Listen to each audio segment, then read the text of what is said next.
Do you know about Nanjing Massacre or the September 18th incident? If you don't, do you know why you never heard of them? Well, welcome to Facts Tell. I'm Sino.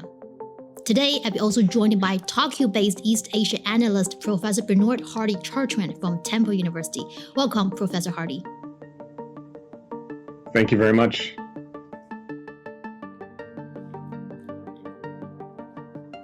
First of all, let's talk about something being trending on the internet.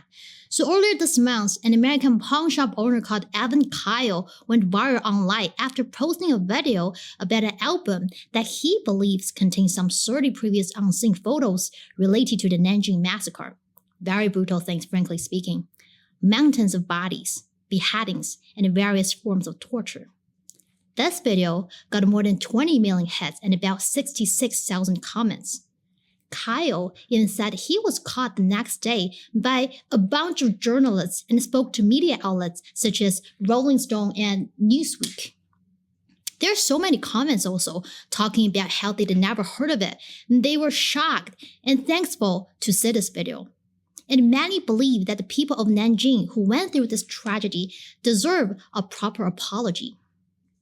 But some netizens still questioned whether the photos are genuine and that they should have been authenticated before being posted online. But Evan himself said the whole purpose of posting the video was to serve as an opportunity to let more people know about this part of history, the mass killing of close to 300,000 Chinese civilians and soldiers by the Imperial Japanese Army in 1937, one of the most barbaric episodes of World War II.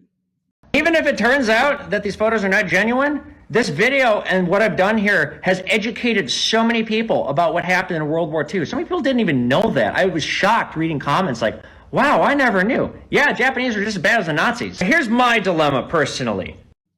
So, Professor Hardy, I'm wondering, how do people in the West perceive Japan's invasion of China? And broadly speaking, what is the general perception internationally of China's war of resistance against Japanese aggression?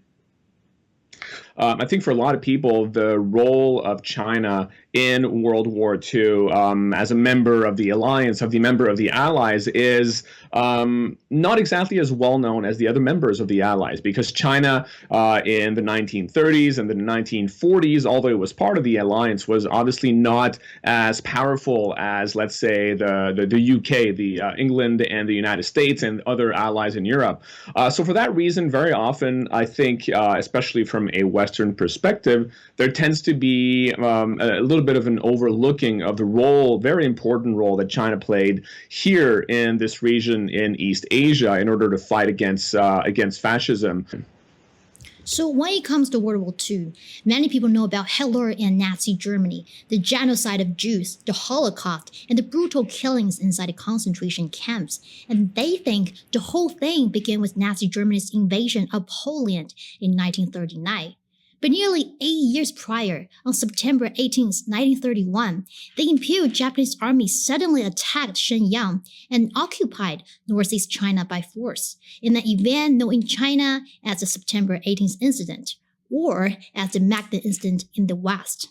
Here's the footage I want to share with you guys. When the Imperial Japanese government invaded Manchuria and occupied vast lands in the northeast, which are now China's Heilongjiang, Jilin, and Liaoning provinces. Some 45 million casualties were recorded. Most took place during the last 8 years of the war as a direct result of a Japanese war policy known as Blunder, Kill, and Burn. The policy was fully put to use on December 13, 1937, when the Japanese army seized the city of Nanjing, the then capital of the Republic of China. The Chiang Kai-shek government had decided to make a strategic retreat a few days before. Nanjing was left wide open for what later became one of the most atrocious war crimes in human history. According to the final ruling of the Nanjing War Crimes Tribunal in 1947, more than 300,000 people were massacred in the span of 6 weeks. Over 200,000 women were raped, tortured, and killed. Thousands more were forced to become sex slaves to the Japanese army. The Japanese government to this day has yet to make an official apology to the families of the victims, despite the fact that dozens of mass graves have been discovered over the decades. In 1998, The remains of 208 people were recovered from a mass grave of only 40 cubic meters. So the September 18th incident marked the challenge of fascist countries to the international order, the prelude to World War II, and the beginning of Japan's invasion of China. And to some extent, China fired the first shot against fascism in the East. So Professor Hardy, what do people understand about that outside Asia? I think this is, unfortunately, a relatively unknown part of history, because when people think about World War II, they usually think about what happened starting in 1939, right? Because this is the official start of the war. When we think about the global or World War II, right, it's 1939 to 1945.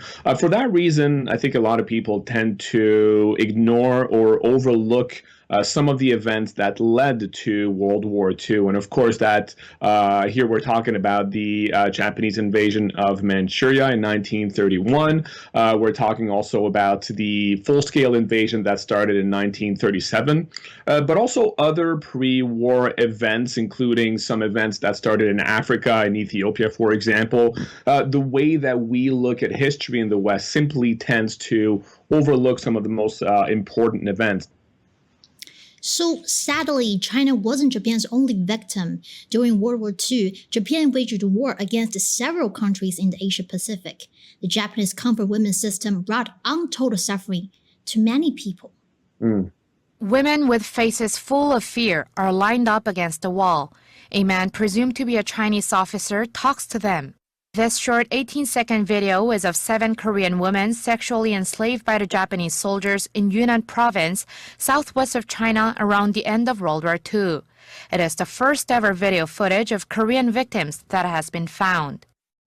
But not just women, men, the elderly, children, and infants all became so-called study subjects of Unit 731, which conducted human experiments on them.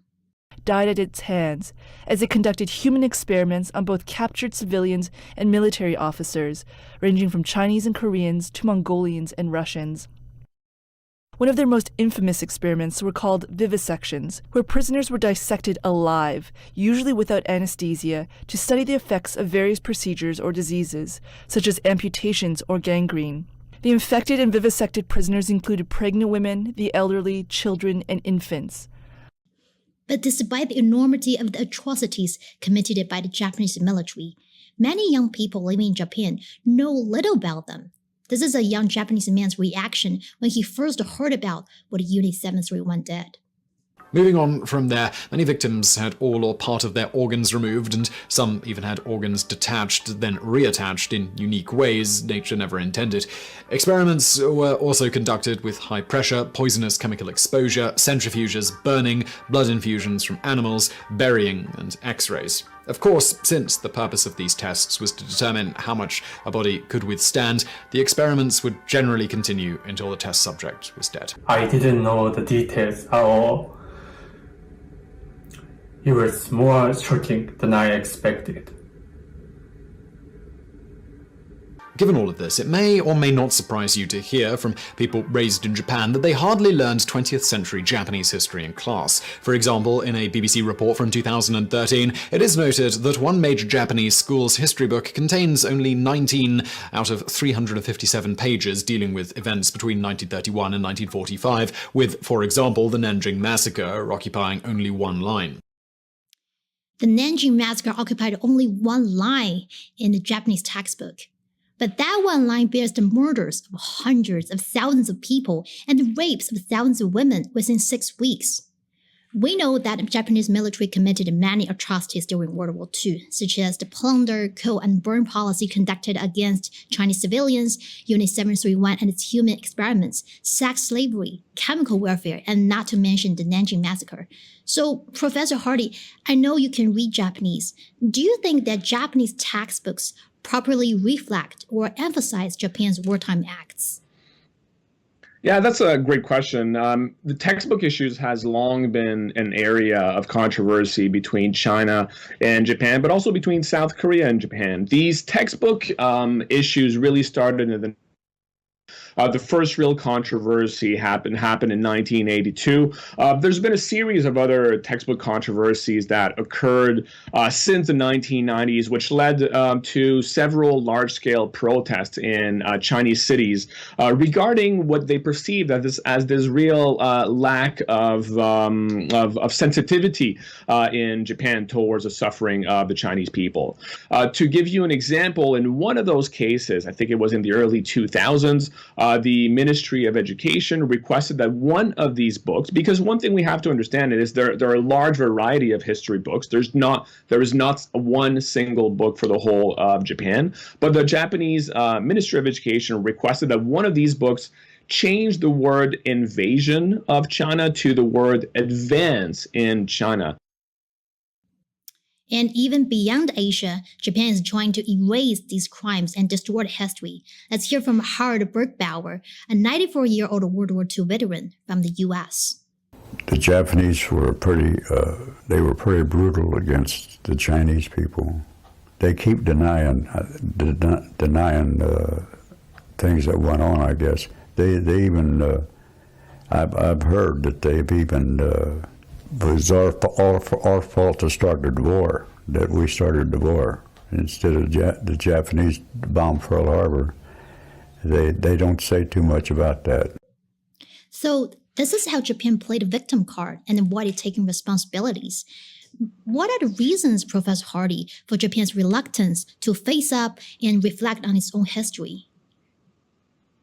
Yeah, that's also a very good and important question. So to kind of give a broader picture of the whole situation, there have been historically many official apologies that have been given by the Japanese government, including by the emperor. Now, some of these apologies were quite general, quite broad, without specifically mentioning some of the things that happened in China.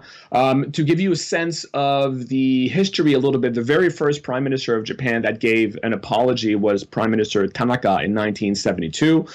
The Emperor Akihito as well made an apology. There was one more recently by the new Emperor Naruhito. But then again, the emperor's apology tended to be quite general, quite broad, rather than referring to certain issues.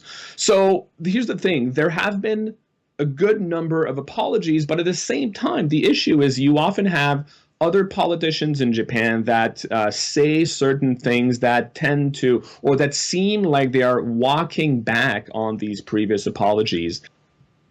So yeah, talking about Japanese leaders, some of them regularly visit or send ritual offerings to Yasukuni Shrine. Enbei did, Suga did, even Kishida has sent a ritual offering before. But we know that this shrine honors 14 convicted Class A Japanese war criminals from World War II and is deemed by neighboring countries as a symbol of Japan's past in militarism. What does it mean for Japanese leaders to visit the shrine, despite the outcry of its neighboring countries? Prime Minister Kishida, which you mentioned earlier, sent offerings to the shrine. It's also important to understand that these politicians in Japan, the prime ministers, they're under a lot of pressure, especially from conservatives, to visit that shrine, because even though they probably wish that those 14 war criminals were not enshrined there, they still feel the need, the political and personal need to pay homage, pay tribute to the millions of people who have died in the service of Japan. Well, some scholars also argue that the U.S. led the post-war settlements in Asia, such as the Tokyo War Crimes Tribunal and the Treaty of San Francisco, were inadequate in addressing atrocities committed by Japan. For example, the Treaty of San Francisco in 1951 expunged Japan's obligations to pay reparations for its wartime acts. But neither Republic of Korea nor China were party to the treaty. This seems a bit unequal and unfair to the Asian populations who suffered during World War II. Professor Hardy, what is your take on this? Well, yes, indeed, there are some issues that continue to be recognized with regard to the San Francisco Peace Treaty. Of course, one of the big issues, as you mentioned, is that China and Korea did not sign this treaty. The Soviet Union also did not sign this treaty. So it is perceived by many as being an incomplete conclusion to World War II. Even to this day, some people are still trying to deny the very existence of Nanjing massacre. Japanese right-wingers have sent death threats to individuals who want to reveal the truth. For example, the author of The Rape of Nanking, Chinese-American writer Iris Chang, received all kinds of threats. Her book did somehow change Western society's perception of Asian battlefields during World War II. However, she succumbed to the pressure and committed suicide. So, Professor Hardy, is this also something that stops people from revealing the truth in the English-speaking world? That's a very good and complicated question. Of course, the case of Iris Chang is a great tragedy, of course, to have such a young woman commit suicide. Partially, or at least, it's understood that it was partially a result of the pressure that she was under and some of the threats as well that she faced. You were talking about the threats that she received from right-wingers, and as well as the denials. One thing that needs to be said is it is absolutely, of course, true that you have a small portion in Japan of the people who tend to, who want to deny things like the Nanjing massacre. I've seen some of these people myself at the Yasukuni Shrine in Tokyo, but these remain a very small portion of Japanese society. Some of the most extreme elements of the conservative blocs in Japan. It is certainly not the view of the mainstream in Japanese society. The overwhelming majority of Japanese people are aware, even though they might lack some of the details or not know everything, they're certainly aware of the aggression that Japan committed before World War II. Certainly, I'm sure they are. And we know that this year marks the 91st anniversary of September 18th incident. So back to the trending video at the beginning, Professor Hardy, why there are so many people outside Asia unaware of Nanjing massacre and September 18th incident? What is your explanation? Yeah, unfortunately, I don't think it is enough known. We have to put things in perspective.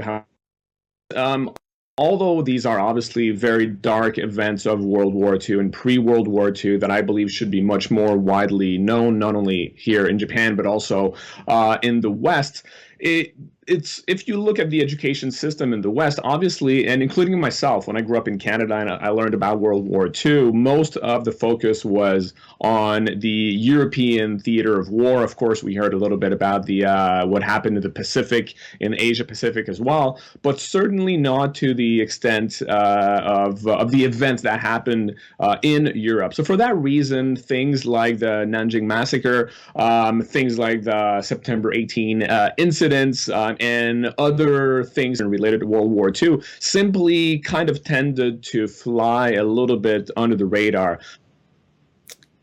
Thank you. Thank you, Professor Hardy, for your time. As one of the major international events of the 20th century, September 18th incident triggered not only a war between China and Japan, but also a catastrophe that eventually spanned the Pacific and echoed the battlefields of Europe.